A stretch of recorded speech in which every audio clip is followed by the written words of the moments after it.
Good morning, everyone. I want to first start by thanking Congressman Gallego, Sheriff Hathaway, the mayor, our supervisors here for their ongoing efforts to protect our border communities.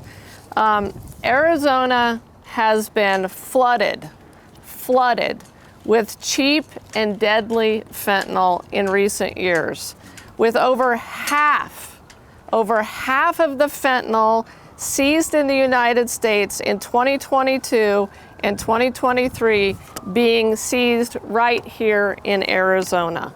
The cartels are using our ports of entry and the border as their personal postal service to send fentanyl to the rest of the nation.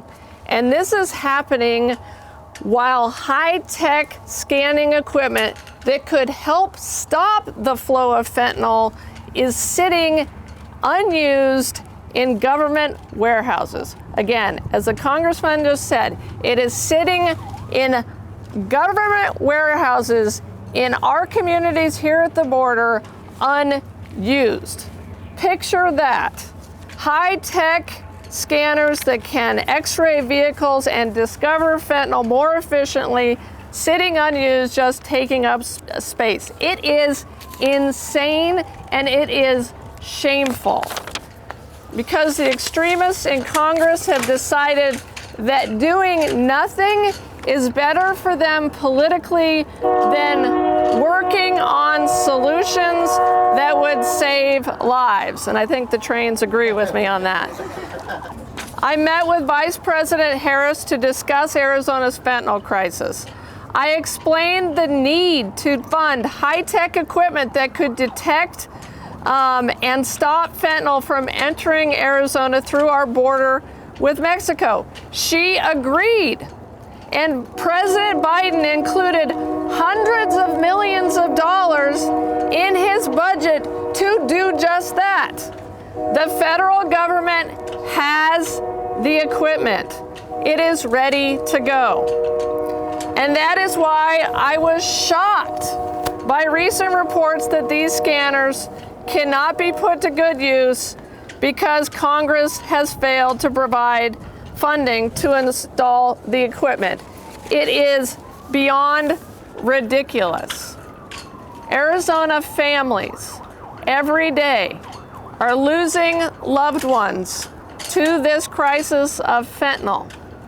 We have Arizonans dying every day for no reason at all when we have scanners that could prevent this fentanyl from entering the country sitting right here in warehouses.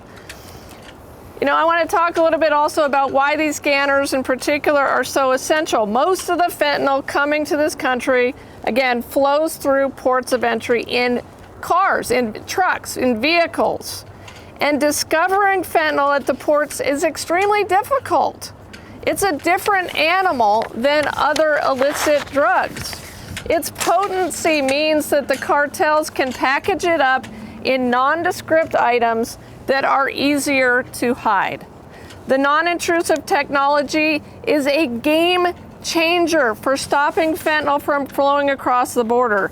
And beyond these scanners, we should be looking at other technologies like AI as solutions to stopping the flow of this drug. Congress needs to work together and fast.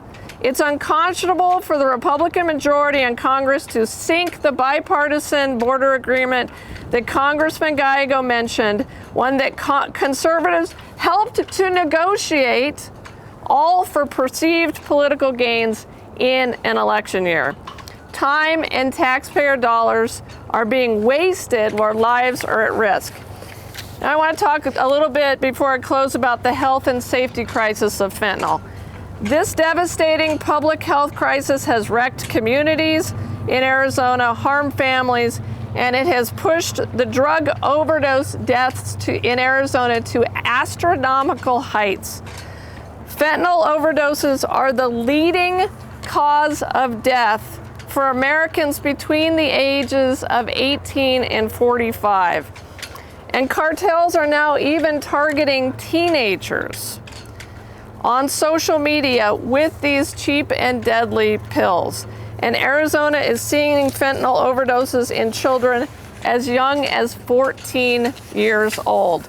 Indeed, the DEA estimates that now 7 out of 10 fentanyl pills contain a lethal dose.